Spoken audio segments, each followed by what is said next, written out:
Do the day and let the day do you. Earlier this month, I finished Duma Key by Stephen King. And the story about this one, dear watcher, dear listener, is that earlier this month, I finally decided to go on a vacation. I don't go on vacations very often. I just, I'd like to go on vacations more, but I'm a workaholic, so I don't. But I finally decided to go on vacation. I went on vacation to the beach with my family, and while I was there, breathing in the salt air and finally getting myself to rejuvenate in the sun like I'm Superman, I was like, man, I really want to read like a horror novel. To me, there's just something about the beach that brings out like the horror in me. There's something about summer in general that I'm like, I get in a horror mode. I don't know why that is. I read it earlier this year because I was like, man, I just really want to read something nasty. And then I was like at the beach and I was like, I want to read a horror novel. And I remembered that I had this bad boy on my shelf. And this is Stephen King's beach horror novel. And the premise here is that Edgar, who is our main character, is a construction company owner. He is this just highly successful guy, and one day he has an accident on a job site and it takes his arm, and it leaves him with memory loss. It leads to a divorce, and he's thinking about ending his life.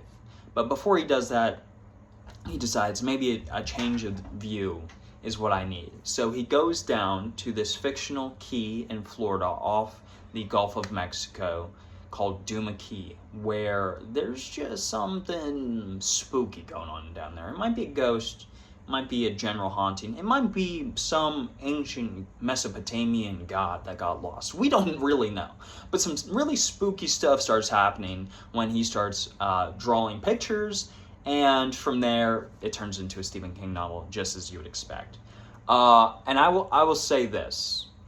I'm going to start with the thing I didn't like and then go into the stuff I did. I feel like the plot here is not as good as I would have liked, and it wasn't necessarily the exact vibe I was hoping for from a Stephen King horror novel set on the beach. I'll be honest, when I was on the beach, I was like, I kind of want to read like a messed up slasher or like exorcism that takes place on the beach. I want to read something that's going to be like really bloody and like messed up. It's just the mood I was in. Don't ask me why. And that's just not what Duma Key is. Duma Key is kind of an introspective novel that takes its time to explain why art is important. The protagonist is an artist, and Stephen King goes at length to kind of set this more relaxed vibe about a man who is haunted by the loss of everything that's happened, and he's taking solace in the fact that he can paint, and his paintings are quite good, and what art really is for us as humans, like the expression of the human soul. And it's a beautiful novel. I will say that like immediately. It's a very well written novel. The way that Stephen King paints Duma Key is absolutely spectacular. The art on the book does it justice. It's just like it's hauntingly beautiful. Like that's how I would phrase it. And there's a lot about this book that I really enjoy. It just wasn't necessarily what I had expected or what I had wanted to read. I was hoping for a little bit more spooky, and this is a less spooky book by Stephen King. It's still really good. The character work is, as always, excellent. Edgar and Wireman, who is kind of his neighbor down the way, they are a fantastic male relationship. Two guys in their 50s just hanging out. As a dude myself, I've had some great friends over the years, and it just reminded me of them and the relationships I've had with them, and that was really touching. The character work in general is just very good. Edgar's a very interesting character to follow. I like him a lot.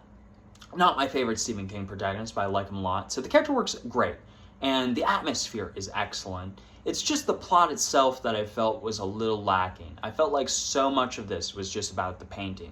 So much of this was about Big Pink, which is the name of the condo that sits over the Gulf that he is like renting / owning. And so much about just like sitting by himself and like being a person.